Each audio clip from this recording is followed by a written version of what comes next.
Bonjour, merci déjà. Tu veux commencer?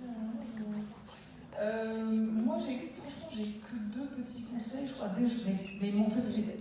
Non, mais parce que je pense que c'est aussi, on fait ce qu'on est. C'est marrant parce que j'entendais Christine Angot qui disait un truc génial, en fait, très récemment, sur le fait que...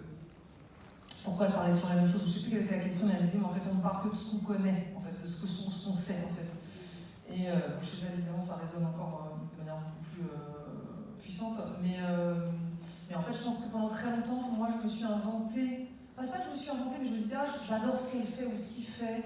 J'aimerais être comme elle, comme lui. Ce qui est franchement assez dangereux. Tu peux perdre pas mal d'années finalement. C'est pas forcément dangereux si ça dure pas 20 ans. Mais je veux dire, à vouloir être une autre personne ou à vouloir.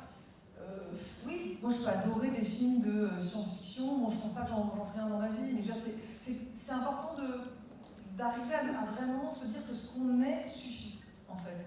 Ce qu'on sait, en fait, ça veut pas dire que...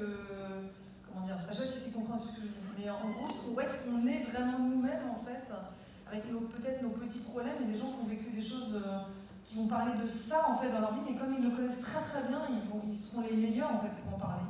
Et aussi, là, le danger des grands sujets. Ça, souvent, quand on est jeune, on se dit, oui, ce sujet est immense, et donc forcément, machin. Donc, il n'y a pas de grands sujets, petits sujets. Voilà, mais ça revient toujours à la question du prototype et de finalement, comment est-ce que tu fabriques ça. C'est-à-dire, finalement, moi, je crois que le seul conseil qu'il faut se dire, c'est de ne pas s'embarrasser, surtout entre 20 et 30 ans, avec des problèmes d'argent. Moi, j'ai pas eu de problème d'argent de tournage entre 20 et 30 ans. On n'a pas de problème d'argent entre 20 et 30 ans. On n'a pas besoin de 500 000 € ou 300 000 pour faire un court-métrage. C'est génial si on les a. Mais moi, j'ai fait tous les cours avec rien, et maintenant, avec les caméras qu'on a, je veux dire, on peut... Donc, ne perdez pas de temps là-dedans, faites vraiment vos films, et après, vous direz, oui, cherchez des budgets plus gros pour des longs ou quoi, mais je veux dire, il faut faire attention. En tout cas, moi, quand je vois des jeunes réals qui sont très, très soucieux de trouver le maximum d'argent pour un court-métrage, des fois, ça m'angoisse un peu, parce que je me dis, mais... voilà, il ne faut pas trop s'embarrasser de la technique, même si elle est essentielle à ce moment-là. Voilà, ça fait beaucoup de conseils, en fait.